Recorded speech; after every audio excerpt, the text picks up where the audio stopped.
जय हिंद मेरे दोस्तों। आज हम लोग पुनः उपस्थित हुए हैं अपने बिहार पुलिस के सेशन को आगे बढ़ाने के लिए।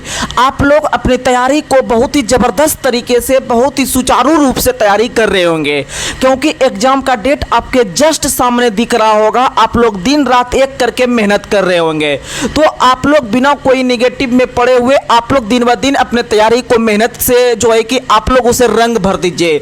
आप जब तक कि उसे अपना जी जान लगाकर दिन रात एक करके पूरी मेहनत करके अगर आप नहीं इस बार एग्जाम निकाल पाइएगा तो फिर बहुत दिक्कत हो जाएगा। इसीलिए आप लोग आराम से मेहनत कीजिए, आपका सिलेक्शन पक्का है। मेहनत करने वाले का कभी मंजिल रुका नहीं है, मंजिल उनको मिला ही मिला है, बशर्ते आप सच्ची लगन से, सच्चे दिल से अगर आप मेहनत कर रहे हैं तो आपका सफलता आपके बहुत ही नजदीक है। तो चलिए आज बिना कोई देरी किए हुए आज के हम इस सेशन को शुरुआत करते हैं, बिहार पुलिस के सेशन को। तो आज हम लोग जो है कि रुक्मिणी प्रकाशन का सेट नंबर 5 को देखने वाले हैं, सेट नंबर 5 को। और आप लोग को बता दें कि बिहार पुलिस का जो रुक्मिणी प्रकाशन का जो वॉल्यूम 2 आएगा, वॉल्यूम 2 आपको हम लोग जो है कि लगभग परसों से शुरू कर देंगे। पहले हम उस बुक को खत्म करेंगे, क्योंकि उसमें जो क्वेश्चन का पैटर्न है वह इस बार जो एग्जाम हुआ था, जो एग्जाम आपका कैंसिल हो गया, उस एग्जाम को जो है कि देखते हुए वह सेट प्रैक्टिस किया उसमें किया गया है, उसको क्वेश्चन को संलग्न किया गया है। इसीलिए आप लोग जो है कि उस बुक को जो है कि हम प्रिफेयर कर रहे हैं। तो रुक्मिणी प्रकाशन का जो वॉल्यूम 2 है हम लोग पहले उसको कवर करेंगे। वो हम मंगवा रहे हैं पटना से, तो वो जैसे ही आ जाएगा लगभग परसों आ जाएगा, परसों शाम में जो है कि आपको बता देंगे, और फिर आपको लगभग 14 तारीख से हम शुरू कर देंगे कंटिन्यू। तो आप लोग लगातार बनकर रहिएगा, और ये आपको हम यह वादा करते हैं कि लगभग आपको 40 से आपको 50 प्लस क्वेश्चन, हाँ 50 प्लस क्वेश्चन आराम से टच हो जाएगा, बशर्ते जितना मेरा कंटेंट प्ले लिस्ट पे पड़ा हुआ है वो सभी वीडियो पे आपको रहना चाहिए। और खास करके जो बिहार पुलिस का हम सेशन चला रहे हैं इस पे आपको कमांड रहना चाहिए। तो चलिए बिना कोई देरी के हुए हम आज के इस सुपर क्लास को, बिहार पुलिस के क्लास को हम लोग शुरुआत करते हैं। आप लोग पूरी वीडियो देखिएगा, तब आपको अपने आप में महसूस होगा कि नहीं, हमने जो ये एक वीडियो देखा 40 मिनट का, हमने बहुत कुछ सीख गया। आपको यह हम आशा दिलाते हैं।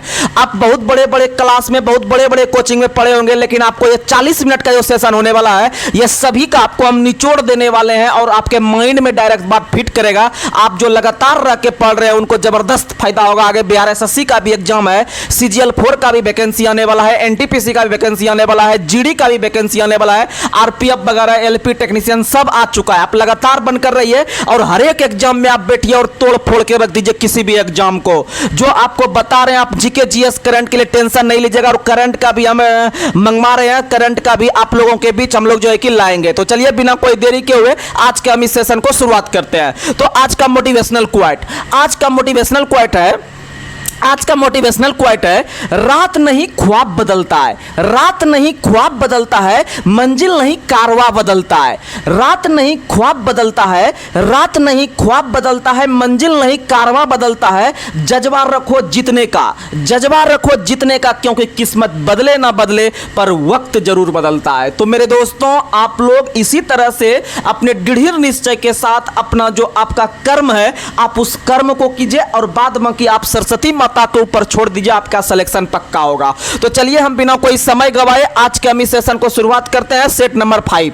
तो सेट नंबर 5 में आज का पहला सवाल है, हमारे शरीर में रक्तदाब होता है, हमारे शरीर में जो रक्तदाब होता है, यानी जो आपका ब्लड प्रेशर होता है, वह वायुमंडलीय दाब के बराबर होता है। किसके बराबर होता है? वायुमंडलीय दाब के बराबर होता है। मान लीजिए हम लोग ये पृथ्वी पर निवास करते हैं, अगर हम पृथ्वी पर जो निवास कर रहे हैं, हमारा ब्लड प्रेशर जो डॉक्टर के द्वारा जो देखा गया है वह 120/80 देखा गया है। यानी ब्लड प्रेशर यानी रक्तदाब जो होना चाहिए वह 120/80 होना चाहिए। अगर मेरा रक्तदाब 120/80 से ज़्यादा हो जाता है तो हमको सांस जो है कि जल्दी जल्दी लेना पड़ता है। सांस क्या करना पड़ता है? जल्दी जल्दी लेना पड़ता है। जैसे आप पहाड़ पे जाते होंगे, जब आप पहाड़ पे चढ़ते होंगे तो वहाँ पर वायुमंडलीय दाब कम हो जाता है, वायुमंडलीय दाब कम हो जाता है। है, इसीलिए वहां पर हमको सांस लेने में परेशानी आती है और हम उससे भी ऊपर जाते हैं तो हमको नाक के द्वारा ब्लड भी बाहर आ सकता है, क्योंकि वहां का वायुमंडलीय दाब कम हो जाएगा। जब वायुमंडल दाब कम होगा तो शरीर के वायुमंडल दाब और जो बाहर का वायुमंडल दाब है वो दोनों बराबर होता है। अगर मान लीजिए ऊपर में गए तो वायुमंडल का दाब जो है वो कम हो गया, तो शरीर के अंदर में जो दाब है वो आपका अधिक है, तो बताइए अधिक से निम्न की ओर जाएगा कि नहीं जाएगा? यानी जरूर है कि आपके नाक कान से खून निकलना चालू हो जाएगा। वहीं वायुमंडल दाब के कम होने पे ही फाउंटेन पेन से स्याही हेलीकॉप्टर में निकल जाता है। आप लोग को ये सब पता है, समझ में आ रहा है कि नहीं आ रहा? आप लोग लगातार बनकर रहिएगा, बहुत फायदा होगा। वहीं वायुमंडल दाब का जो एसआई मात्रक होता है बार होता है। क्या होता है? बार। वायुमंडलीय दाब का एसआई मात्रक बार होता है। वहीं इसका एक और एसआई मात्रक होता है टॉर। क्या होता है?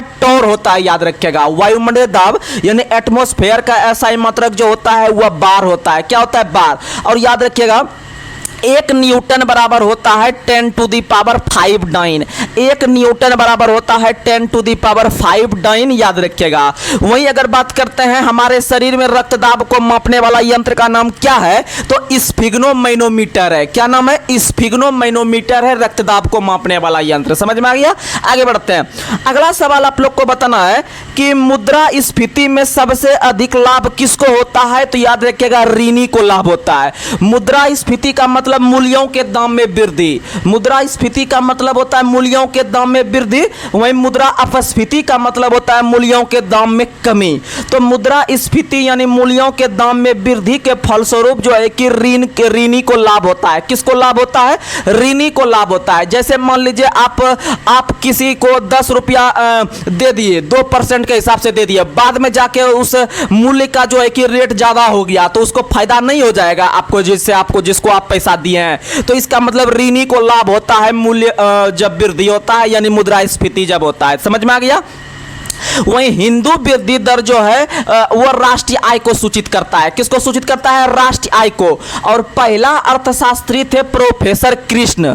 पहला अर्थशास्त्री थे प्रोफेसर कृष्ण, जिन्होंने राष्ट्रीय आय के बारे में चर्चा किया है। किसके बारे में? राष्ट्रीय आय के बारे में चर्चा किया है, याद रखिएगा। वहीं अगर हम बात करते हैं आपका जो है कि भारत के अंदर में राष्ट्रीय आय का आकलन करने वाला पहला व्यक्ति कौन था, तो भारत के अंदर में राष्ट्रीय आय का आकलन करने वाला पहला व्यक्ति दादा भाई नौरोजी थे, जिनके द्वारा पहली बार 1867 में राष्ट्रीय आय का गणना किया गया था और मात्र 20 रुपया बताया गया था। वहीं अगर हम बात करते हैं कि दादा भाई नौरोजी ने क्या कोई सिद्धांत भी दिया था क्या, तो हाँ, बोलिएगा कौन कौन सिद्धांत थोड़ा बता दीजिए। तो याद रखिएगा विकास का सिद्धांत और धन के निष्कासन का सिद्धांत, याद रखिएगा।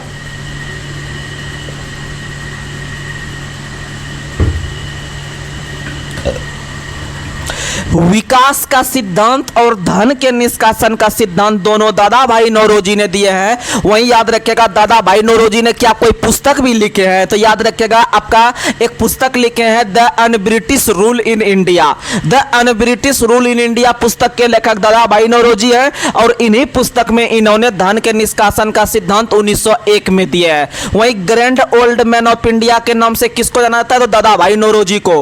वहीं दादा भाई नौरोजी 1892 में पहले व्यक्ति बने थे जो हाउस ऑफ कॉमन्स का चुनाव जो है कि लंदन के अंदर में फिन्सबरी लोकसभा से जीते थे लिबरल पार्टी से। वहीं दादा भाई नौरोजी को grand old man of India भी कहा जाता है, यानी कि वयोवृद्ध पुरुष भी कहा जाता है, याद रखिएगा। वहीं भारतीय राष्ट्र कांग्रेस का जो नाम दिया है वह दादा भाई नौरोजी ने ही दिया है। किसने दिया है? दादा भाई नौरोजी ने ही दिया है, याद रखिएगा भारतीय राष्ट्र कांग्रेस का नाम। बहुत अच्छा सवाल है, आगे बढ़ते हैं। अगला सवाल आप लोग को बताना है, मानव शरीर में विटामिन ए का संचय कौन सा अंग करता है, तो मानव शरीर में विटामिन ए का जो संचय करता है वह यकृत करता है। कौन करता है? यकृत। और विटामिन ए का जो संचय करता है यकृत वह ग्लाइकोजन के रूप में। किस रूप में करता है? ग्लाइकोजन के रूप में करता है। और हमारे शरीर की सबसे बड़ी ग्रंथि कौन है, तो यकृत यानी लीवर है, याद रखिएगा। वहीं अगर हम बात करते हैं आपका मानव शरीर की सबसे बड़ी मिश्रित ग्रंथि कौन सी है, तो मानव शरीर शरीर की दूसरी जो सबसे बड़ी ग्रंथि अग्नाशय है ना, उसी को मिश्रित ग्रंथि के नाम से जाना जाता है, याद रखिएगा। और अग्नाशय के ही खराब होने पे याद रखिएगा आपका मधुमेह बीमारी होती है। कौन सी बीमारी होती है? मधुमेह बीमारी होती है। और याद रखिएगा मधुमेह बीमारी इंसुलिन की कमी से होता है। किसके कमी से? इंसुलिन। और अग्नाशय के बीटा कोशिका से याद रखिएगा आपका इंसुलिन का स्राव होता है। वहीं अगर हम बात करते हैं आपका मधुमेह दिवस कब मनाते हैं, तो प्रत्येक वर्ष 14 नवंबर को मनाते हैं, जिस दिन आपका राष्ट्रीय बाल दिवस मनाते हैं। और याद रखिएगा आपको हम बाल के बारे में 3-4 चीज बताते हैं दिवस के रूप में। अगर राष्ट्रीय बाल दिवस पूछे, अगर राष्ट्रीय बाल दिवस पूछे तो मारिएगा 14 नवंबर, जिस दिन मधुमेह दिवस मनाते हैं। वहीं विश्व बाल दिवस जो होता है वह होता है 20 नवंबर को। वहीं वीर बाल दिवस जो मनाते हैं, वीर बाल दिवस जो मनाते हैं आपका, तो याद रखिएगा वह 26 दिसंबर को मनाते हैं। कब मनाते हैं? 26 दिसंबर को मनाते हैं। आगे बढ़ते हैं। अगला सवाल, और हमारे शरीर की सबसे छोटी ग्रंथि पीयूष ग्रंथि या पिट्यूटरी ग्रंथि है, जिसको मास्टर ग्रंथि के नाम से भी जानते हैं। और इसका भार जो होता है वह 0.6 ग्राम होता है। आगे बढ़ते हैं। अगला सवाल बताना है किस ग्रह का रंग लाल होता है, तो मंगल ग्रह का लाल रंग होता है। किसका? मंगल का। और मंगल ग्रह का जो लाल रंग होता है वह आयरन ऑक्साइड के कारण। किसके कारण? आयरन ऑक्साइड के कारण। वहीं याद रखिएगा मंगल के 2 उपग्रह है, फोबोस और डिवोस। फोबोस और डिवोस। और डिमोस जो उसका उपग्रह है वह सौरमंडल का सबसे छोटा उपग्रह है। वहीं सौरमंडल का जो सबसे बड़ा उपग्रह है वह ज्ञानीमीड है, जो कि बृहस्पति का है। किसका है? बृहस्पति का। याद रखिएगा बृहस्पति का है। वहीं अगर बात करते हैं आपका कि आपका दो ऐसे ग्रह हैं जिनके कोई उपग्रह नहीं है, तो बुध और शुक्र। बुध और शुक्र। वहीं लाल ग्रह हो गया मंगल को। वहीं अगर पूछेगा पीला ग्रह किसको कहते हैं? बृहस्पति को। पीला ग्रह किसको कहते हैं? बृहस्पति को। वहीं अगर याद रखिएगा आपको जो है कि अगर आपसे क्वेश्चन पूछे कि पृथ्वी का जुड़वा बहन किसे कहते हैं, तो शुक्र को कहते हैं। और पृथ्वी के समान देखने में भी कौन है? तो शुक्र है। भोर का तारा या सांझ का तारा भी किसको कहते हैं? शुक्र को कहते हैं। और सबसे गर्म ग्रह भी कौन है? शुक्र है। सबसे गर्म ग्रह कौन है? शुक्र। याद रखिएगा। और सूर्य के सबसे नजदीक ग्रह कौन है? बुध। सूर्य के सबसे नजदीक ग्रह कौन है? बुध। आपको क्रम बता देते हैं, यानी सबसे पहले बुध होगा। बुध, शुक्र, पृथ्वी, मंगल। फिर से बुध, शुक्र, पृथ्वी, मंगल। फिर बृहस्पति, शनि, अरुण, वरुण। बुध, शुक्र, पृथ्वी, मंगल। बृहस्पति, शनि, अरुण, वरुण। फिर से बुध, शुक्र, पृथ्वी, मंगल। फिर बृहस्पति, शनि, अरुण, वरुण। याद रखिएगा वो चारों ग्रह जो हैं आपके लास्ट के, बृहस्पति, शनि, अरुण, वरुण, ये सबको हम लोग बृहस्पति ग्रह कहते हैं। क्या कहते हैं? बृहस्पति ग्रह कहते हैं। याद रखिएगा। आगे बढ़ते हैं। अगला सवाल आप लोग को बताना है किसी देश में उत्पादित किए गए संपूर्ण सामान और सेवाओं का कुल मूल्य क्या कहलाता है, तो वह सकल घरेलू उत्पाद कहलाता है। क्या कहलाता है? सकल घरेलू उत्पाद कहलाता है, अर्थात जीडीपी कहलाता है। क्या कहलाता है? जीडीपी। यानी एक वर्ष के दौरान सभी व्यक्ति के द्वारा उत्पादित कुल वस्तु और उसके मूल्यों का योग जो कहलाता है वह जीडीपी कहलाता है। याद रखिएगा। और जीडीपी का फुल फॉर्म होता है gross domestic product. Gross domestic product याद रखिएगा। वहीं एनएनपी का जो फुल फॉर्म होता है वो होता है net national product. Net national product याद रखिएगा। एनएनपी का होता है नेट नेशनल प्रोडक्ट। वहीं एनआई का होता है नेशनल इनकम। क्या होता है? National income. आगे बढ़ते हैं। अगला सवाल आप लोग को बताना है। अगला सवाल बताइएगा भारत में प्रथम औद्योगिक नीति की घोषणा कब की गई थी, यह लागू कब हुआ था? तो भारत के अंदर में पहला औद्योगिक नीति जो लागू हुआ था वह अप्रैल 1948 में। कब लागू हुआ था? अप्रैल 1948 में लागू हुआ था। आप लोग याद रखिएगा। वहीं 1948 में ही स्वतंत्र भारत का पहला जो आपका बहुउद्देश्य परियोजना था या नदी घाटी परियोजना था, अर्थात दामोदर नदी घाटी परियोजना स्वतंत्र भारत के प्रथम परियोजना थे, जिसका स्थापना 1948 में किया गया। कब किया गया? 1948 में किया गया दामोदर नदी घाटी परियोजना का स्थापना। वहीं याद रखिएगा आपका जो है कि 1963 में भाखड़ा नागल परियोजना का स्थापना। और भाखड़ा नागल जो है वह सतलज नदी पे है। और हीराकुंड परियोजना जो है वह आपका किस हीराकुंड परियोजना जो है वह आपका किस नदी पे है? तो महानदी पे, उड़ीसा में है। कहाँ में है? उड़ीसा में महानदी पे है, याद रखिएगा। वहीं अगर हम बात 1956 में इनका स्थापना हुआ है। वहीं अगर बात करते हैं आपका जो है कि टिहरी बांध, तो टिहरी बांध जो है वह भागीरथी और भिलंगना नदी पे है। टिहरी बांध जो है वह भागीरथी और भिलंगना नदी पे है। किस राज्य में? मारिएगा उत्तराखंड में। इसका स्थापना 2006 में हुआ है। कब हुआ है? 2006 में हुआ है, याद रख लीजिएगा। वहीं भारत के किस महापुरुष के द्वारा सभी प्रकार के बांधों को भारत के मंदिरों की संज्ञा दिया है? तो जवाहरलाल नेहरू ने दिए हैं। वहीं सभी प्रकार के बनाए गए बांध में जो पानी रहता है उसमें स्थितिज ऊर्जा रहती है। कौन सी ऊर्जा रहती है? स्थितिज ऊर्जा रहती है। आप लोग याद रखने का प्रयास कीजिएगा। वहीं अगर हम बात करते हैं आपका कि आपको दामोदर नदी किसकी सहायक नदी है? तो दामोदर नदी हुगली की सहायक नदी है। वहीं बात करते हैं दामोदर का क्या कोई उपनाम है? तो मारिएगा आप लोग बंगाल का शोक। बंगाल का शोक किस नदी को? दामोदर नदी को। वहीं दामोदर नदी को जैविक मरुस्थल के नाम से भी जानते हैं या जैविक नदी के नाम से भी जानते हैं। वहीं भारत के अंदर में किस नदी को अपवित्र नदी या अपशकुन नदी कहा जाता है? तो मारिएगा कर्मनाशा। क्या मारिएगा? कर्मनाशा। क्योंकि कर्मनाशा नदी जो है वह बिहार और उत्तर प्रदेश के बीच में एक बॉर्डर के रूप में काम करती है, इसीलिए याद रखिएगा कर्मनाशा नदी। वहीं याद रखिएगा भारत के अंदर में एकमात्र नदी जो कच्छ के रण में विलुप्त होती है, तो मारिएगा लूनी नदी। और लूनी नदी जो निकलती है वह अरावली पर्वत राजस्थान से निकलती है, याद रखिएगा। वहीं अरावली पर्वत जो है वह आपका एक प्रकार का जो है कि सबसे प्राचीन पर्वत है भारत का। वहीं यह एक प्रकार का अवशिष्ट पर्वत है। कैसा पर्वत है? अवशिष्ट पर्वत है, याद रखिएगा। वहीं अरावली पर्वत का सबसे ऊंची चोटी का नाम है गुरु शिखर। अरावली पर्वत की सबसे ऊंची चोटी का नाम गुरु शिखर है। और गुरु शिखर की जो ऊंचाई है वह 1722 मीटर है। कितना मीटर है? 1722 मीटर है। आपको एक नंबर कंटेंट मिल रहा है। आप बस लगातार रह के अपना सुनिए और सुन के थोड़ा बहुत जो एक्स्ट्रा फैक्ट लगे आप जो है कि अगर आप डेली रूप से तैयारी कर रहे हैं मेरे पास रह के, तो आपको यकीन हम दिला देंगे कि आपका तैयारी बेहतर होगा, क्योंकि हम एक क्वेश्चन को बार बार रिकॉल करवाते हैं। आप बस लगातार सुनिए, अपने दिल को स्थिर करके आप सुनिए, आपको एग्जाम आपका निकलेगा।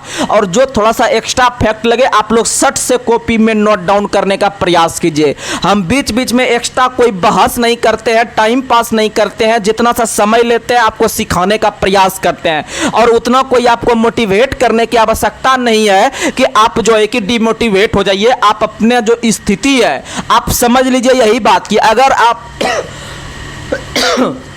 अगर आप जनरल कंपटीशन की तैयारी कर रहे हैं, वनडे एग्जाम की तैयारी कर रहे हैं, तो यह गारंटी है 100 में 100% की आप जरूर मध्यम वर्ग परिवार से संबंध रख रहे हैं, इसीलिए आप ये तैयारी कर रहे हैं। अगर आपके पास पैसा होता अधिक से अधिक तो आप बहुत बड़े बड़े चीज का तैयारी कर सकते थे। अगर आप दुए काम कर सकते थे। अगर आपके पास पैसा अधिक रहता था, चाहे तो आप बड़ा बड़ा चीज का तैयारी कर लेते, या तो करते ही नहीं, बहुत बिजनेस कर लेते आप, यही चीज होता है। लेकिन आपको ऊपर उठने के लिए बस एक ही जरिया है। हम गरीब मध्यम वर्ग परिवार के लोगों को एक ही उपाय है ऊपर उठने का, कि सिर्फ आप अच्छा से अभी तैयारी करके मेहनत करके आप ऊपर उठिए, तभी एक लेवल के श्रेणी में आ सकते हैं। क्योंकि बिल गेट्स कहा करते थे कि अगर आप गरीबी में पैदा हुए हैं तो आपके परिवार की कोई गलती नहीं है, लेकिन अगर आप गरीब में परिवार में ही निधन हो गया आपका, तो उसमें सबसे बड़ी गलती आप ही का है। इसीलिए आप जो है कि बिना कोई ऐसा गलत काम नहीं कीजिए जिससे कि आपके लाइफ पे बुरा प्रभाव पड़ जाए। तो आप लोग अच्छा से तैयारी कीजिए, आपके साथ हम हैं, आप टेंशन नहीं लीजिए। जितना आपको कंटेंट दे रहे हैं आप बस उतना ग्रहण कीजिए। और देखिएगा आपको कि बहुत सारे छात्र कमेंट करते हैं कि अब मेरा स्कोर बहुत अच्छा आ रहा है, डायरेक्ट कॉल भी करके हमको बताते हैं, तो हमें सुन के बहुत खुशी मिलती है कि चलो कम से कम हम इतना सा तो ड्यूटी के साथ काम कर रहे हैं कि जिससे हमारे छात्र जो हैं हमको कम से कम फॉलो करके अपने स्कोर को इंक्रीज कर रहे हैं। और जब आपका स्कोर इंक्रीज होता है तो आप समझिए कि आप पॉजिटिव वे में चल रहे हैं, आपका सिलेक्शन होने वाला है। आप मेहनत कीजिए और थोड़ा जब तक कि सिलेक्शन नहीं हो जाए तब तक आप थोड़ा सा भी ढिलाई लापरवाही नहीं कीजिएगा अपने पढ़ाई में। इसीलिए आपको बताते हैं दुनिया में नेगेटिव करने वाला 99% आदमी आपको मिलेगा और 1% जो मिलेगा आपके माता पिताजी और आपके गुरु या आपके भाई जो रहेंगे वो आपको सपोर्ट करेंगे। लेकिन बाद में कि दुनिया का जो भी है आप अभी उसमें कुछ नहीं पढ़िए किसी भी चक्कर में, आप सीधा पढ़ाई कीजिए, पढ़ाई को प्राथमिकता दीजिए। अगर मान लीजिए कि आप मान लीजिए 10 गो दोस्त, थोड़ा समझाने का भी मौका दीजिए, थोड़ा मोटिवेट करने का भी मौका दीजिए, क्योंकि अगर आपको पढ़ाते रहेंगे तो आपका माइंड वॉश नहीं होगा। ठीक है, थोड़ा सा बीच में थोड़ा सा वो चीज भी करना जरूरी है आजकल के समय के अनुसार जो आजकल को देखा जाता है। अगर मान लीजिए आप लोग 10 छात्र अभी एएलपी का फॉर्म भरे हुए हैं, 10 दोस्त भरे हुए हैं एएलपी का फॉर्म, अगर 10 गो में से मान लीजिए 8 गो खूब मेहनत करता है तो मान लीजिए वो 8 का जॉब लग गया। अब बाद में कि 2 गो जो है कि खाली घूमते फिरते थे इधर उधर, जो है कि खाली टाइम पास करते थे और जाके एग्जाम में बैठ गए। अब बताइए खर्चा तो आपका पैसा सबका बराबर हुआ है, सबका पिताजी जो है कि एक गरीब परिवार से है, तो समझिए कि वो दोनों जो आपका रिजल्ट नहीं हुआ, आप जो टाइम पास कर रहे थे, बताइए अब आपके ऊपर और आपके माता पिताजी के ऊपर क्या बीतेगा? क्या कभी आप ये सोचे हैं कि आखिर क्या होगा?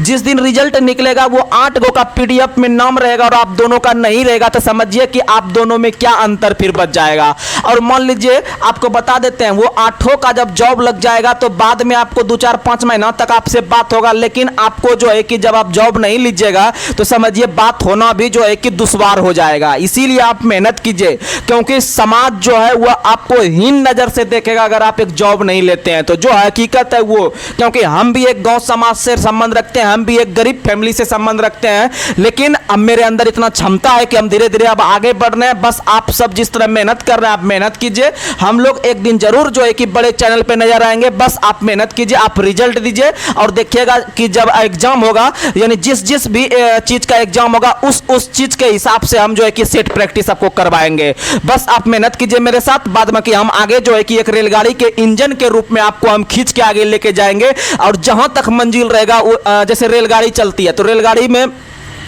इंजन का सबसे अधिक महत्व होता है। इंजन में अगर मान लीजिए ब्रेक नहीं है, इंजन में मान लीजिए कि इलेक्ट्रिक खराब हो गया है या इंजन जो है कि सही से काम नहीं कर रहा है, तो क्या रेलवे का जो डब्बा रहता है क्या वह बिना इंजन का ही चल जाएगा अपने गंतव्य स्थान तक? तो बोलिएगा नहीं जाएगा। तो इसीलिए उनको मोटिवेट करने के लिए, उनको पढ़ाने के लिए, उनको समझाने के लिए, उनको आगे का रास्ता दिखाने के लिए एक शिक्षक की आवश्यकता होती है। और हम तो एक बड़े कोई शिक्षक नहीं है, लेकिन यह तो जरूर आपको हम इतना नॉलेज है मेरे पास कि आपको हम एक जॉब दिलवा सकते हैं। इससे बड़ी कुछ नहीं कर सकते हैं हम, लेकिन एक जॉब जरूर दिलवा सकते हैं, बशर्ते आप लगातार मेहनत कीजिएगा तभी। तो आप लोग उसी तरह हम आपके एक इंजन के रूप में काम कर रहे हैं, बाद में कि आप एक डब्बा के रूप में मेरे पीछे पीछे आते चलिए और जहां तक जाना रहेगा आपके मंजिल तक, वहां तक हम आपको पहुंचाएंगे, आपसे हम यह वादा करते हैं। तो आप लोग मेहनत कीजिए मेरे साथ, क्योंकि हमें भी 8 घंटा ड्यूटी के बाद जो है कि इतना समय निकाल के आप सबों के बीच जो है कि हम लगभग 3 घंटा यह वीडियो बना के अपलोड करने में अपना टाइम पास समझ रहे करते हैं। तो आपका भी कर्तव्य बनता है, हम तो एक सेलेक्टेड है, मेरा तो जो है कि जिंदगी चल जाएगा, लेकिन आप अगर मेहनत नहीं कीजिएगा तो समझिए कि फिर जिंदगी में क्या होगा। तो इसीलिए आप लोग मेहनत कीजिए। आपका हम अभी जो 5 मिनट का समय लिए या इसलिए समय लिए क्योंकि आपको इससे जो है कि आपको मोटिवेट मिलेगा, आगे एक एनर्जी पैदा होगा। आप हमेशा इसी तरह एनर्जी, अभी जो हम 2 मिनट बताए ना आपको ये सब एनर्जी वाला चीज, तो आप इसी तरह से अपने अंदर हमेशा आग पैदा करके रखिए। आग पैदा करके जब रखिएगा और घर परिवार से हमेशा बात करते रहिए कि, और उनको समझाइए, घर परिवार में माता पिता को समझाइए कि इस बार टेंशन नहीं लेना है, इस बार जो होगा हम मेहनत करेंगे और मेहनत कर रहे हैं और सफलता लेके दिखाएंगे। जो गरीबी में हम जी रहे हैं अब उससे हम बाहर निकल जाएंगे, बस थोड़ा दिन सब्र रखिए, घर में आपका काम हो जाएगा। इसीलिए आप मोटिवेट करके, हमें अपने माता पिताजी को मोटिवेट करके रखिए कि जो हो गया वो हो गया, अब ऐसा कुछ नहीं होगा, बस आपके साथ हम हैं और आगे एक बार जिंदगी जिए। देखिए भगवान अगर आपको जन्म दिए एक बार तो आप मेहनत कीजिए, आप मेहनत नहीं कीजिएगा तो समझिए आपके माता पिताजी को समाज में उस तरह से इज्जत नहीं मिलेगा, जो हकीकत बात है।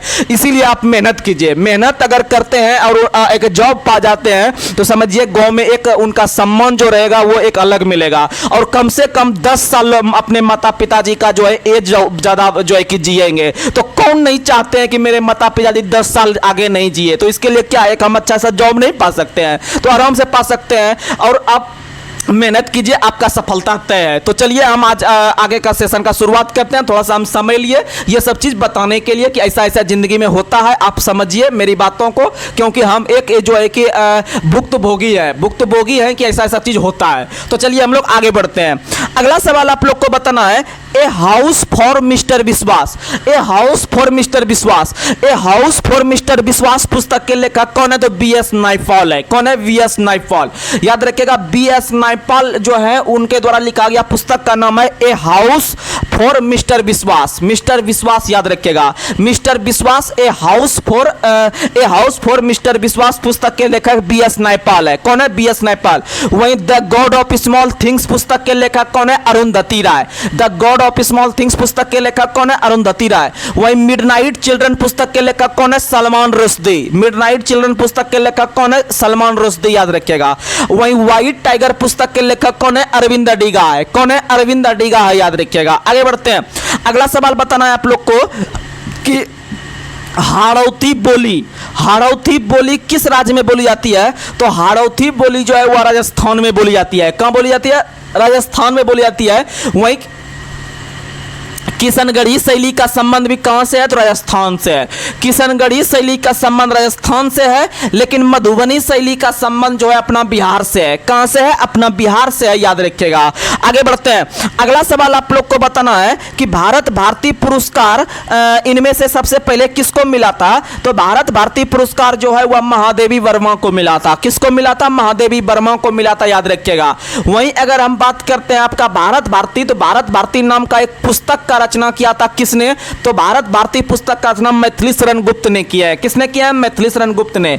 मैथिली शरण गुप्त ने महत्वपूर्ण 2 पुस्तक का रचना किया है। तो 2 पुस्तक में एक हो गया विश्व भारती और दूसरा हो गया आपका साकेत। कौन हो गया? साकेत। साकेत और याद रखिएगा आपका भारत भारती, साकेत और भारत भारती पुस्तक के लेखक जो है ये दोनों मैथिली शरण गुप्त है। वहीं मैथिली शरण गुप्त को राष्ट्र कवि के नाम से जाना जाता है। किस कवि के नाम से? राष्ट्र कवि के नाम से मैथिली शरण गुप्त को जाना जाता है। आगे बढ़ते हैं। अगला सवाल आप लोग को बताना है, अगला सवाल बताइएगा।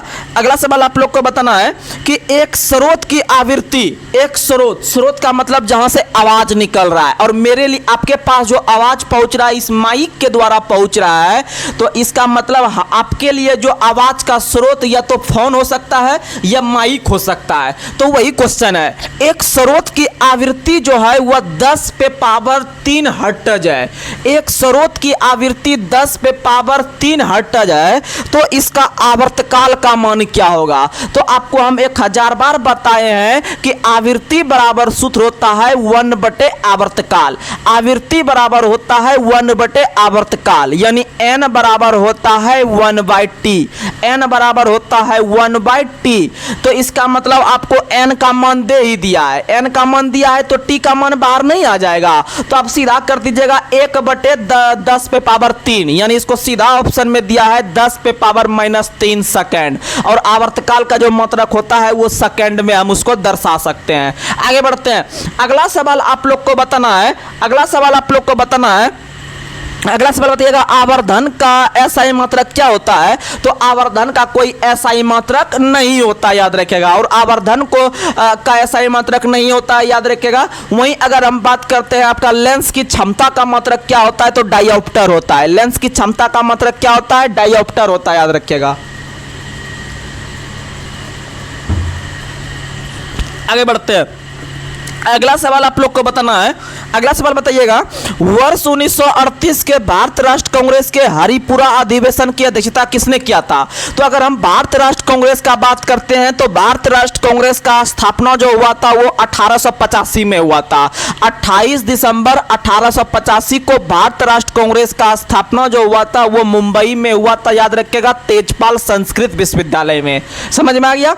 वहीं अगर बात करते हैं इसके संस्थापक कौन थे? एओ ह्यूम थे। और एओ ह्यूम एक इंडियन नहीं थे। एओ ह्यूम जो थे उनका संबंध स्कॉटलैंड से था और वो एक पक्षी विज्ञानी थे, साथ ही साथ वो एक असैनिक सेवक भी थे, याद रखिएगा। ये हो गया संस्थापक। वहीं वहीं याद रखिएगा आपका कि भारत राष्ट्र कांग्रेस के जो आपके प्रथम अध्यक्ष कौन बने थे, तो भारत राष्ट्र कांग्रेस के जो प्रथम अध्यक्ष बने थे वो व्योमेश चंद्र बनर्जी बने थे, WC बनर्जी बने थे, याद रखिएगा। वहीं भारत राष्ट्र कांग्रेस के जो आपके याद रखिएगा जो पहले अंग्रेज अध्यक्ष बने हैं वो जॉर्ज यूले बने हैं। कौन बने हैं? जॉर्ज यूले बने हैं। वहीं भारत राष्ट्र कांग्रेस ने याद रखिएगा आपका कि पहली बार भारत राष्ट्र कांग्रेस के 1896 में जो कलकत्ता में अधिवेशन हो रहा था उसी में पहली बार याद रखिएगा कि आपका राष्ट्रगीत गाया गया था, वंदे मातरम गाया गया था। और उसमें अध्यक्ष कौन थे? तो याद रखिएगा उसके अध्यक्ष रहीमतुल्लाह सयानी थे। वहीं राष्ट्रगान जो जन गण मन है इसको जो गाया गया था वो 1911 में गाया गया था और उसके अध्यक्ष बिशन नारायण धर थे और यह भी कलकत्ता में गाया गया था। वहीं अगर बात करते हैं हम लोग, वहीं अगर हम बात करते हैं कि बिहार में पहली बार कांग्रेस का अधिवेशन कब हुआ था, तो बिहार में पहली बार कांग्रेस का अधिवेशन 1912 में हुआ है। कब हुआ है? 1912 में। बौ से बांकीपुर, याद रखिएगा बांकीपुर पटना में हुआ है, बांकीपुर पटना में हुआ है। वहीं अगर हम, और इसके अध्यक्ष जो थे वो माधोलकर साहब बने थे। कौन बने थे? माधोलकर साहब, यानी RN माधोलकर। वहीं अगर हम बात करते हैं आपका, वहीं अगर बात करते हैं कि बिहार के अंदर में दूसरी बार भारत राष्ट्र कांग्रेस का अधिवेशन कहाँ हुआ था, तो पहली बार 1912 में और दूसरी बार 1922 में, यानी 10 वर्ष के अंतर पे याद रखिएगा। पहली बार 1912 में कहाँ हुआ था, तो बौ से बांकीपुर पटना मार दीजिएगा और इसके अध्यक्ष RN माधोलकर बने थे। वहीं अगर बात करते हैं आपका 1922 में, 10 वर्ष के बाद 1922 में दूसरी बार गया में हुआ। कहाँ में हुआ? गया में। और गया में जो इसके अध्यक्षता किए थे वो चित्तरंजन दास के द्वारा किया गया था। किनके द्वारा? चित्तरंजन दास के द्वारा किया गया था, आप लोग याद रख लीजिएगा। वहीं अगर बात करते हैं क्या बिहार में तीसरी बार भी कांग्रेस का अधिवेशन हुआ था, तो बोलिएगा हाँ हुआ था, 1940 में हुआ था। कब हुआ था? 1940 में। 1940 में जहां पर हुआ था ना, वह जगह अभी वर्तमान में बिहार में नहीं है, वह अभी जगह झारखंड चल गया है, इसीलिए वो ज्यादा इंपॉर्टेंट नहीं है। और ओवरऑल में देखिएगा तो 3 बार हुआ था। झारखंड वाला जब मिला लीजिएगा तो वो 3 बार हो जाएगा। 3 बार में से अगर पूछेगा कि भाई तीसरा बार वाला भी बता दीजिए कहां हुआ था, तो तीसरा बार वाला 1940 में हुआ था रामगढ़ में। रामगढ़ वर्तमान में झारखंड में है, लेकिन 1940 के समय वो बिहार का ही हिस्सा था। और उसके अध्यक्ष जो बने थे वो आपके अबुल कलाम आजाद बने थे, जो कि भारत राष्ट्र कांग्रेस के सबसे युवा अध्यक्ष बने थे और सबसे लंबे दिन तक बने थे, याद रखिएगा। आगे बढ़ते हैं। अगला सवाल आप लोग को बताना है, सॉरी इसका आंसर तो हम बताए ही नहीं, हाँ, कि 1938 में जो भारत राष्ट्र कांग्रेस का जो हरिपुरा अधिवेशन हुआ था, हरिपुरा गुजरात में पड़ता है। कहां में पड़ता है? गुजरात में। और इस अधिवेशन की अध्यक्षता जो सुभाष चंद्र बोस के द्वारा किए गए थे। किनके द्वारा? सुभाष चंद्र बोस के द्वारा किए गए थे। वहीं बात करते हैं 1939 में कहां में हुआ था, तो 1939 में जो हुआ था वो आपका त्रिपुरी में हुआ था। त्रिपुरी कहां में है? तो मध्य प्रदेश में है। और इसका अध्यक्षता भी किसने किया था? तो सुभाष चंद्र बोस ने किए थे। 1938 और 1939 ये दोनों का अध्यक्ष जो थे वो कौन थे? याद रखिएगा आपका सुभाष चंद्र बोस थे। और 1938 वाला कहां हुआ था? हरिपुरा। हरिपुरा देखिएगा 4 अक्षर का है, इसीलिए 4 अक्षर वाला राज्य सटा दीजिएगा, गुजरात सटा दीजिएगा। 4 में 4 सटा दीजिएगा, एगो त्रिपुरी को मध्य प्रदेश में ले लीजिएगा। कहां ले लीजिएगा? मध्य प्रदेश में। और 1939 में जब त्रिपुरी में 1939 में जब त्रिपुरी में अधिवेशन हो रहा था तो उसमें अध्यक्ष डॉक्टर सुभाष चंद्र बोस बने थे। लेकिन जब वह त्यागपत्र दिए तो उनके त्यागपत्र के बाद जो अध्यक्ष बने हैं वो कौन बने हैं? तो याद रख लीजिएगा वो बने थे आपके डॉक्टर राजेंद्र प्रसाद। वहीं भारत छोड़ो आंदोलन के समय 1942 में कौन थे कांग्रेस के अध्यक्ष? तो अबुल कलाम आजाद थे। वहीं अगर बात करते हैं आपका कि भारत के आजादी के समय कांग्रेस के अध्यक्ष कौन थे? तो याद रखिएगा JB कृपलानी थे। कौन थे? JB कृपलानी थे, याद रखिएगा। वहीं JB कृपलानी के द्वारा लिखा गया एक पुस्तक बहुत फेमस है जिनका नाम है पॉलिटिक्स ऑफ चरखा, पॉलिटिक्स ऑफ चरखा, पॉलिटिक्स ऑफ जुगाड़। पॉलिटिक्स ऑफ जुगाड़ रहेगा तो सवा नकवी मार देंगे, पॉलिटिक्स ऑफ जुगाड़ रहेगा तो सवा नकवी मार देंगे। लेकिन पॉलिटिक्स ऑफ आपका रहेगा क्या बोले अभी? पॉलिटिक्स ऑफ चरखा, हाँ, पॉलिटिक्स ऑफ चरखा रहेगा तो मारेंगे JB कृपलानी। वहीं अगर सिर्फ पॉलिटिक्स पुस्तक रहेगा, सिर्फ पॉलिटिक्स रहेगा, पॉलिटिक्स, तो पॉलिटिक्स पुस्तक के लेखक अरस्तु है। कौन है? अरस्तु है, याद रखिएगा। वहीं ग्रामर ऑफ पॉलिटिक्स पुस्तक रहेगा, ग्रामर ऑफ पॉलिटिक्स पुस्तक रहेगा तो मारेंगे क्या? तो लास्की मारेंगे। क्या मारेंगे? लास्की। क्योंकि ग्रामर वाला जो पॉलिटिक्स होता है ना उसमें आदमी लसक जाता है बनाने में। क्या होता है? लसक जाता है।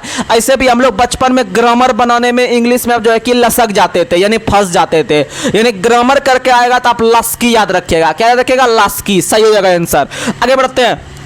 अगला सवाल आप लोग को बताना है, चौरी चौरा कांड का वास्तविक तिथि क्या था। तो चौरी चौरा कांड 1922 में 5 फरवरी के दिन, 5 फरवरी 1922 को चौरी चौरा कांड उत्तर प्रदेश के गोरखपुर शहर के पास हुआ था, याद रखिएगा। और चौरी चौरा कांड होने के बाद जो है कि आपका महात्मा गांधी ने असहयोग आंदोलन को 11 फरवरी 1922 को वापस ले लिया था, याद रखिएगा। वहीं काकोरी ट्रेन एक्शन जो हुआ है वह कब हुआ था, याद रखिएगा, वह 1925 में 9 अगस्त के दिन हुआ है। आगे बढ़ते हैं, अगला सवाल बताना है, भारत में किस व्यक्ति को देश बंधु के नाम से जाना जाता है। तो देश बंधु के नाम से चित्तरंजन दास को जाना जाता है। वहीं दीन बंधु के नाम से CF एंडुज को जाना जाता है। वहीं याद रखिएगा जननायक के नाम से कर्पूरी ठाकुर को जाना जाता है। वहीं याद रखिएगा लोकनायक के नाम से जयप्रकाश नारायण, लोकनायक जयप्रकाश नारायण, लोकनायक जयप्रकाश नारायण।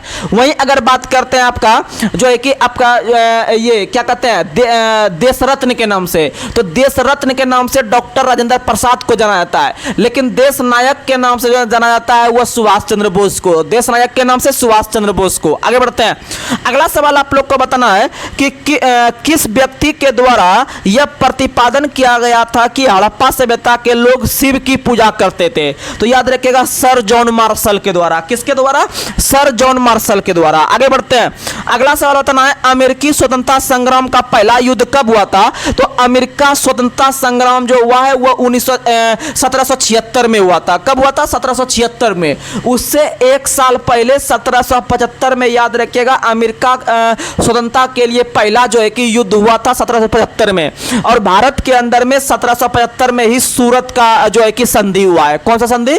सूरत का संधि 1775 में ही हुआ है, याद रखिएगा। वहीं बेसिन का संधि 1802 में हुआ है। बेसिन का संधि कब हुआ है? 1802 में हुआ है।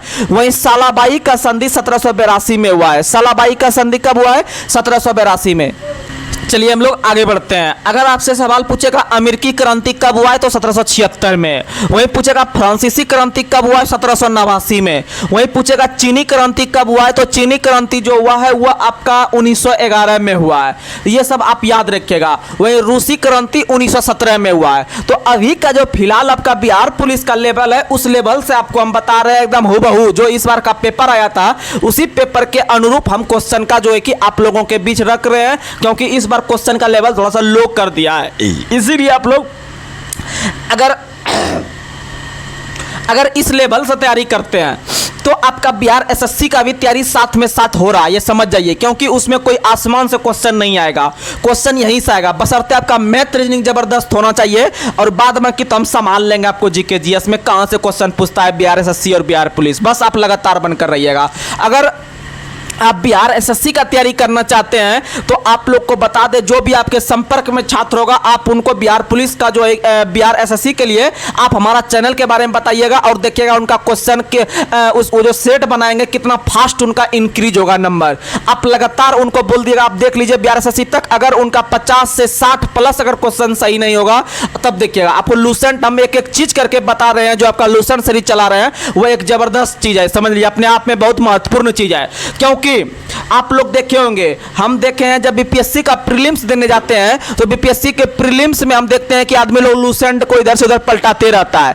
आप बिहार एसएससी का कोनो एग्जाम देने जाइए, आप रेलवे का कोनो एग्जाम देने जाइए, उसमें भी आदमी लूसेंट को इधर से उधर पलटते रहता है। क्यों? अगर समझ सकते हैं अगर लूसेंट में उतना पावर नहीं है, लूसेंट में उतना कंटेंट नहीं है तो आदमी उनको क्यों फॉलो कर रहा है। जब आप यूपीएससी की तैयारी के लिए आप जब दिल्ली जाइएगा तो उनके सबके रूप में आपको लूसेंट का बुक मिल जाएगा। क्यों? क्योंकि एक लूसेंट एक ऐसा बुक है जो कि एक शॉर्ट प्रैक्टिस करवाता है, एक शॉर्ट रिवीजन करवाता है प्रीलिम्स के लिए। तो आप बीपीएससी के छात्र भी देख सकते हैं, यूपीएससी के छात्र भी फॉलो करते हैं। लूसेंट बहुत पतली बुक है लेकिन बहुत जबरदस्त कंटेंट है, उसमें बहुत छोटी छोटी चीज जो है कि बहुत ही सरल चीजों में लिख दिया है। बस आप लोग लगातार बनकर रहिएगा। तो क्यों ना हम जो एग्जाम सेंटर पे जाके हम किताब को पलटाएंगे लूसेंट को, उससे पहले हम इतना मेहनत जबरदस्त क्यों ना कर ले जो हमको युद्ध के मैदान में हमको पसीना बहे। देखिएगा एक कहावत एक राजा के बारे में कहा करते थे कि कि आप प्रैक्टिस में खून बहाओ। आप प्रैक्टिस यानी आप जहां प्रैक्टिस करते हैं, जहां आप अभ्यास करते हैं, यानी अभ्यास के मैदान में आप खून बहाओ, युद्ध मैदान में आपका पसीना बहेगा। आप जहां भी तैयारी कर रहे हैं, जिस रूप में तैयारी कर रहे हैं, वहां आप दिन रात एक करके आप मेहनत करके जो है कि आप पढ़िए, आपका सिलेक्शन होगा। और जब आप एग्जाम देने जाइएगा तो 2 दिन पहले पढ़ाई छोड़ दीजिए, एकदम दिमाग टनाटन रहने दीजिए, तब जाके देखिएगा एग्जाम कैसे फूटता है। तो चलिए आगे बढ़ते हैं। अगला सवाल आप लोग को बताना है कि अगला सवाल आप लोग को बताना है कि भारत की प्रमुख खाद्य फसल कौन है। तो भारत की जो प्रमुख खाद्य फसल है वो धान है। कहां है? धान है। और भारत के अंदर में जो चावल अनुसंधान संस्थान है वो कटक में है। कहां में है? कटक में है, याद रखिएगा। वहीं अंतरराष्ट्रीय चावल अनुसंधान संस्थान कहां है? तो अंतरराष्ट्रीय चावल अनुसंधान संस्थान जो है वो मनीला है। मनीला जो है फिलीपींस की राजधानी है, और उसी मनीला में याद रखिएगा एडीबी का मुख्यालय है। किसका मुख्यालय है? एडीबी का मुख्यालय है। आगे बढ़ते हैं। संयुक्त राष्ट्र यानी कि यूनाइटेड नेशन किस सम्मेलन का परिणाम था? तो याद रखिएगा सैन फ्रांसिस्को सम्मेलन। कौन सा सम्मेलन? सैन फ्रांसिस्को सम्मेलन, याद रखिएगा। और संयुक्त राष्ट्र का जो स्थापना हुआ है 1920 में हुआ है, लेकिन संयुक्त राष्ट्र संघ का जो स्थापना हुआ है वो 1945 में 24 अक्टूबर के दिन हुआ है। लेकिन संयुक्त राष्ट्र यानी यूनाइटेड नेशन का जो स्थापना हुआ है वो याद रखिएगा 10 जनवरी 1920 को हुआ है। और संयुक्त राष्ट्र का जो नामकरण किया था वो कौन किया था? याद रखिएगा आपको वुडरो विल्सन किया था। कौन क्या था? Woodrow Wilson. और वुडरो विल्सन जो थे वो आपके अमेरिका के राष्ट्रपति थे प्रथम विश्व युद्ध के दौरान। आगे बढ़ते हैं। अगला सवाल बताना है, वायुमंडलीय हवा में सबसे प्रचुर घटक में कौन सी गैस रहती है? तो सबसे प्रचुर मात्रा में जो रहती है वो नाइट्रोजन रहती है। कौन रहती है? नाइट्रोजन रहती है। आगे बढ़ते हैं। भारत का सबसे बड़ा जनजातीय समूह कौन है? तो वर्तमान में भारत का जो सबसे बड़ा जनजातीय समूह है वह भील है। कौन है? भील है। और दूसरी सबसे बड़ी जनजाति कौन बन गई है? तो याद रखिएगा वो गोंड है। और पहले सबसे बड़ी जनजाति गोंड हुआ करती थी, लेकिन गोंड को पीछे छोड़ दिया है भील ने। किसने छोड़ा है? भील ने। और भील जनजाति महाराष्ट्र गुजरात के इलाके में बहुत मिलती है, याद रखिएगा। और दूसरा स्थान हो गया गोंड का, और तीसरा स्थान हो गया किसका? तो याद रखिएगा तीसरा स्थान हो गया है मीना का। किसका हो गया है? मीना का, याद रखिएगा। और चौथा जो हो गया है संथाल हो गया है। कौन हो गया है? संथाल हो गया है।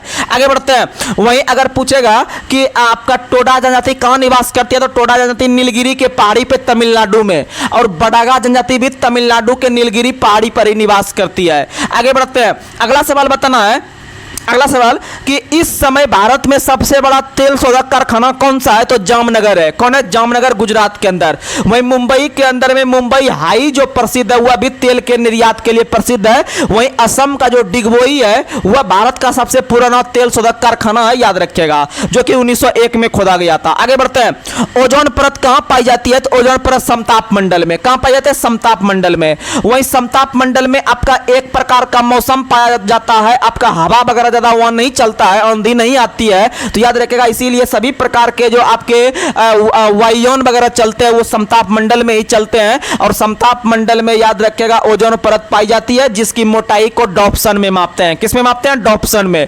और वही जो है कि ओजोन परत को वही जो है कि आपको अल्ट्रावायलेट यानी परावैंगनिक किरणों को पृथ्वी पर आने से रोकती है। और सभी प्रकार के मौसमी घटनाएं कहां घटती है? तो क्षोभ मंडल में घटती है, याद रखने का प्रयास कीजिएगा। आपको हम जल्दी जल्दी करवा रहे हैं क्योंकि बहुत सारा क्वेश्चन है, और आपको हम एक क्वेश्चन पे 1000 कंटेंट दे सकते हैं, लेकिन आपको एग्जाम के व्यू से भी हम फिलहाल दे रहे हैं। आगे बढ़ते हैं। अगला सवाल आप लोग को बताना है कि निम्नलिखित में से किस सुल्तान ने आगरा नगर बसाया? आगरा नगर जो बसाया है वह 1504 में सिकंदर लोदी ने। और सिकंदर लोदी जो थे वो लोदी वंश के शासक थे। और लोदी वंश जो हुआ है वह दिल्ली सल्तनत का सबसे अंतिम राजवंश हुआ है, और भारत का प्रथम अफगान राजवंश। भारत का प्रथम अफगान राजवंश बोलेगा तो मारिएगा लोदी वंश। और लोदी वंश का स्थापना जो किया है वह किसने किया है? तो बहलोल लोदी ने किया है। और बहलोल लोदी के बाद सिकंदर लोदी बने हैं, और सिकंदर लोदी आगरा शहर का स्थापना 1504 में किया।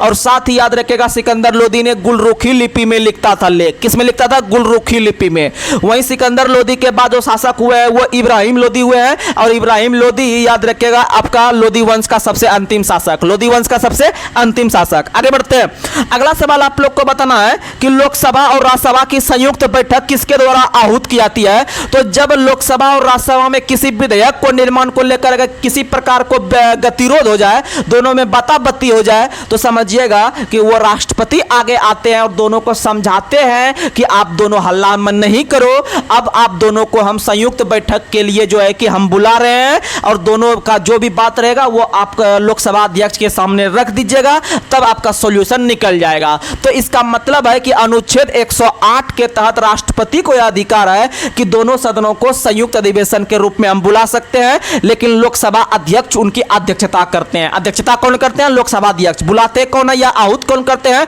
राष्ट्रपति। किस अनुच्छेद के तहत? तो अनुच्छेद 108 के तहत, अनुच्छेद 108 के तहत। और लोकसभा अध्यक्ष जो अध्यक्षता करते हैं वो अनुच्छेद 118 के 4 के तहत, अनुच्छेद 118 के 4 के तहत। वहीं अगर बात करते हैं कि क्या भारत में कभी संयुक्त अधिवेशन बुलाया गया है, बोलिएगा हाँ। अभी तक भारत के इतिहास में 3 बार संयुक्त अधिवेशन बुलाया गया है। कितना बार? 3 बार बुलाया गया है, याद रखिएगा। और संयुक्त अधिवेशन जो लिया गया है भारतीय संविधान में ऑस्ट्रेलिया के संविधान से। कहां से लिया गया है? ऑस्ट्रेलिया के संविधान से लिया गया है, याद रखिएगा। चलिए आगे बढ़ते हैं। पंचायती राज व्यवस्था के कितने स्तर है? 3 स्तर। कितने स्तर है? 3 स्तर, याद रखिएगा। आगे बढ़ते हैं। अगला सवाल आप लोग को बताना है, अगला सवाल बताइएगा कि सिक्योरिटी पेपर मिल कहाँ है? तो सिक्योरिटी पेपर मिल होशंगाबाद में है। कहाँ में है? होशंगाबाद में। और होशंगाबाद का जो नया नाम है वो नर्मदापुरम हो गया है। क्या हो गया है? नर्मदापुरम, या मध्य प्रदेश में है। अगला सवाल बताना है, बैंक नोट प्रेस कहाँ है? देवास। बैंक नोट प्रेस कहाँ है? देवास। बैंक नोट प्रेस कहाँ है? देवास। और देवास भी कहाँ है? मध्य प्रदेश में। आगे, करेंसी नोट प्रेस कहाँ है? नासिक। करेंसी नोट प्रेस कहाँ है? नासिक। देखिएगा, बैंक नोट प्रेस और करेंसी नोट प्रेस में आप कंफ्यूज करते होंगे, हम यह गारंटी देते हैं आप कंफ्यूज करते होंगे अक्सर लड़का। आज के बाद आप कंफ्यूज नहीं कीजिएगा। देखिएगा, करेंसी में नो आ रहा है, करेंसी में क्या आ रहा है? नो। नो से नासिक मार दीजिएगा। नो से क्या मारेगा? नासिक। जब करेंसी नासिक ले लिया तो बैंक नोट प्रेस कहां लेगा? देवास लेगा। कहां लेगा? देवास। और सिक्योरिटी प्रिंटिंग प्रेस हैदराबाद में है। सिक्योरिटी प्रिंटिंग प्रेस कहां है? हैदराबाद में। लेकिन सिक्योरिटी पेपर मिल पूछेगा तो होशंगाबाद। सिक्योरिटी पेपर मिल पूछेगा तो होशंगाबाद। और इंडिया सिक्योरिटी प्रेस नासिक में है। इंडिया सिक्योरिटी प्रेस कहां है? नासिक में, याद रखिएगा। आगे बढ़ते हैं। अगला सवाल बताना है, अगला सवाल आप लोग बताइएगा कि भारत के अंदर में बताना है आपको कि भारत के अंदर में बताना है आपको कि पहली बार जो राष्ट्रमंडल खेल का आयोजन हुआ था वो कब हुआ था। तो भारत के अंदर में याद रखिएगा, राष्ट्रमंडल खेल जो हुआ है वह कब हुआ है? तो ये आपका 2010 में हुआ था। अंतिम बार कब हुआ था? 2010 में हुआ था राष्ट्रमंडल खेल। और राष्ट्रमंडल का स्थापना 1931 को हुआ है। कब हुआ है? 1931 को हुआ है राष्ट्रमंडल का स्थापना। और राष्ट्रमंडल का मुख्यालय कहाँ में है? लंदन में। कहाँ में है? लंदन में, याद रखिएगा। वहीं बात करते हैं आपको जो है कि आपको अगर बात करते हैं कि राष्ट्रमंडल खेल का शुरुआत कब हुआ है, तो राष्ट्रमंडल खेल का शुरुआत 1930 हैमिल्टन कनाडा से हुआ है। 1930 हैमिल्टन कनाडा से हुआ है। लेकिन 1934 में जब लंदन में राष्ट्रमंडल खेल हो रहा था तो उसी में भारत का टीम हिस्सा लिया था। आगे बढ़ते हैं। अगला सवाल, प्रथम ओलंपिक खेल कब आयोजित किया गया था? तो प्रथम ओलंपिक खेल जो आयोजित किया गया था वो 776 ईसा पूर्व एथेंस यूनान में। और आधुनिक ओलंपिक खेल का जो शुरुआत हुआ है 1896 से। कब से हुआ है? 1896 से। और 2021 का जो ओलंपिक खेल हुआ था वो टोक्यो में। वहीं 2024 का कहां होगा? तो पेरिस में होगा। वहीं 2028 का कहां होगा? लॉस एंजल्स अमेरिका में होगा। वहीं 2032 का कहां होगा? तो ब्रिस्बेन। ब्रिस्बेन ऑस्ट्रेलिया में है। ब्रिस्बेन कहां में है? ऑस्ट्रेलिया में है, याद रखिएगा। आगे बढ़ते हैं। अगला सवाल आप लोग को बताना है कि रेफ्रिजरेटर में प्रशीतक के रूप में किसका प्रयोग करते हैं? तो याद रखिएगा CF2Cl2। CF2Cl2 का प्रयोग करते हैं, यानी क्लोरीन गैस का प्रयोग करते हैं। ऑप्शन में रहेगा तो वो मारिएगा, या क्लोरोपिक्रीन मार सकते हैं। क्या मार सकते हैं? क्लोरोपिक्रीन। आगे बढ़ते हैं। अगला सवाल आप लोग को बताना है, अगला सवाल बताइएगा आप लोग कि भारत के राष्ट्रीय आय का प्राकलन किसके द्वारा किया जाता है? तो भारत में राष्ट्रीय आय का जो आकलन किया जाता है वो राष्ट्रीय सांख्यिकी कार्यालय के द्वारा। राष्ट्रीय सांख्यिकी कार्यालय के द्वारा, याद रखिएगा। और भारत के अंदर में जो प्रत्येक वर्ष राष्ट्रीय सांख्यिकी दिवस मनाते हैं वो 29 जून को मनाते हैं। 29 जून को पीसी महालनोबिस के जन्म दिवस पे। वहीं पीसी महालनोबिस के द्वारा ही भारत में पहली बार राष्ट्रीय आय समिति का गठन किया गया था। राष्ट्रीय आय समिति का गठन 1949 में इनके द्वारा किया गया था, याद रखिएगा। आगे बढ़ते हैं। अगला सवाल बताना है कि बिहार में किस वर्ष तक एनीमिया के प्रसार में कमी लाने की घोषणा की गई है? 2025 तक। कब तक? 2025 तक। और शरीर में आरबीसी की की कमी या खून की कमी को क्या कहते हैं? एनीमिया कहते हैं। क्या कहते हैं? एनीमिया कहते हैं, याद रखिएगा। चलिए हम लोग आगे बढ़ते हैं। अगला सवाल बताना है कि उंगली के नाखून में विद्यमान प्रोटीन का नाम क्या है? तो उंगली का नाखून हो गया, मनुष्य का बाल हो गया, वहीं पशु सबका खुर और सींग हो गया, तो उसमें क्रिएटिन नाम का उत्तक रहता है। किस नाम का?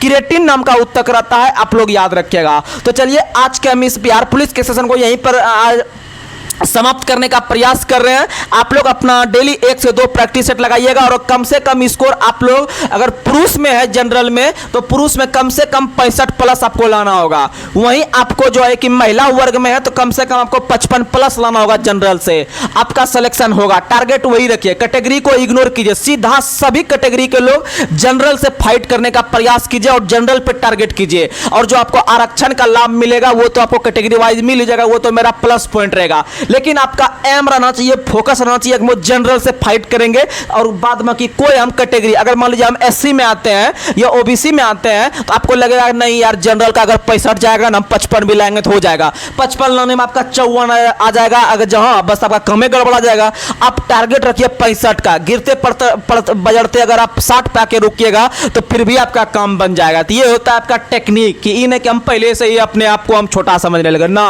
अगर आपके साथ हम हैं तो आपको टेंशन नहीं लेना है, बस आप मेरा साथ दीजिए और साथ में साथ कदम मिला के चलिए। और जितना पीछे का वीडियो हम चढ़ा चुके हैं सब आप डेली 1-2 को देखिए, आपको कंटेंट खाली मटेरियल ही मिलेगा। तो चलिए आज के हम इस सेशन को यहीं पर समाप्त कर रहे हैं। तब तक के लिए जय हिंद, जय भारत, जय बिहार पुलिस।